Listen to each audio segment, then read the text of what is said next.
আল্লাহর কসম লাগে কথাগুলো শুনে যাবেন। হযরত মুহাম্মদ সাল্লাল্লাহু আলাইহি ওয়াসাল্লাম কেন তার উম্মতদের ফজরের পরে ও দুপুর থেকে আসর এবং আসর থেকে মাগরিবের মধ্যবর্তী সময়ে ঘুমাতে নিষেধ করেছে তা নিয়েও গবেষণা করেছে আধুনিক বিজ্ঞান। শুধু তাই নয়, বর্তমান বিজ্ঞান আল্লাহর রাসূলের জীবন ঘনিষ্ঠ প্রত্যেকটি উপদেশ নিয়ে বিস্তর গবেষণা করে খুঁজে পেয়েছে এক আশ্চর্য বৈজ্ঞানিক সূত্র। তবে বিজ্ঞানীরা প্রিয় নবীর এই উপদেশগুলোর উপর গবেষণা করে কি বৈজ্ঞানিক তথ্য পেয়েছে তাই জানাবো আজকের ভিডিওতে। আপনি যদি হযরত মুহাম্মদ সাল্লাল্লাহু আলাইহি ওয়াসাল্লামের উম্মত হয়ে নিজেকে ধন্য মনে করেন, অবশ্যই আলহামদুলিল্লাহ কমেন্ট করবেন যে আমরা এমন একজন নবী পেয়েছি যিনি তার একজন উম্মতকে রেখেও জান্নাতে প্রবেশ করবে না। সুবহানাল্লাহ। আপনি যদি মুসলিম হয়ে থাকেন, অবশ্যই আজকের ভিডিওটি আপনার দেখা অত্যন্ত জরুরি। আপনার ভেতরে যদি ন্যূনতম ঈমান থাকে তাহলে আজকের ভিডিওটির ফজিলত আপনি বুঝতে পারবেন এবং ইসলামের প্রতি ও প্রিয় নবীর প্রতি আপনার ভালোবাসা ও ধারণা হাজার গুণ বেড়ে যাবে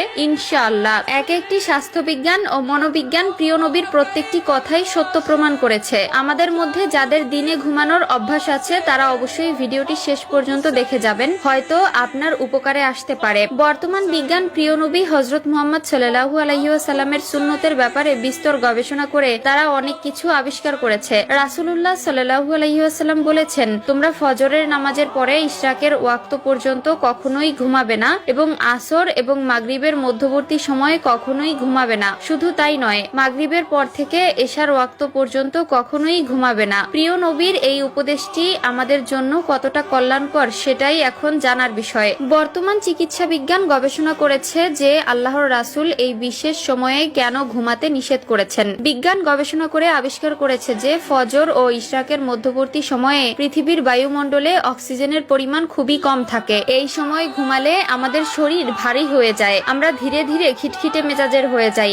আসর থেকে মাগরিব এবং মাগরিব থেকে এশার মধ্যবর্তী সময়েও কিন্তু বায়ুমণ্ডলে অক্সিজেনের পরিমাণ কমতে থাকে। আর বিজ্ঞান দ্বারা প্রমাণিত যে স্বল্প অক্সিজেনের মধ্যে যদি মানুষ ঘুমায় তাহলে সেই ব্যক্তির মানসিক ও শারীরিক স্বাস্থ্যের জন্য মারাত্মক ক্ষতিকর। বিশেষ করে একজন মানুষের মানসিক অবস্থার পর্যাপ্ত পরিমাণের অবনতি ঘটে। বিজ্ঞানীরা প্রমাণ করেছে আল্লাহর রাসূলের বলা প্রত্যেকটি উপদেশ তার উম্মতের জন্য 100% কার্যকর। শুধু তাই নয়, এই সময়গুলো ঘুমালে 10টি মারাত্মক রোগ হওয়ার সম্ভাবনা থাকে। অতএব এই সময়টি আমাদের মোটেও ঘুমানো উচিত নয়। এই নিয়ম মেনে চললে আপনি সারা জীবন সুস্থ থাকবেন ইনশাআল্লাহ। রাসূলুল্লাহ সাল্লাল্লাহু আলাইহি ওয়াসাল্লাম আরো বলেছেন, তোমরা দুর্গন্ধযুক্ত ও নোংরা লোকদের থেকে দূরে থাকবে, তাদের সাথে কখনোই বসবে না। বিশেষ করে যাদের শরীর থেকে দুর্গন্ধ আসে সেই সকল লোকদের এড়িয়ে চলতে আদেশ দিয়েছে আমাদের মায়ার নবী হযরত মুহাম্মদ সাল্লাল্লাহু আলাইহি ওয়াসাল্লাম। আধুনিক বিজ্ঞান বলছেন সুস্থ থাকতে হলে ইসলাম অনুযায়ী চলতে হবে, তাহলেই তো আল্লাহ নিজেই তার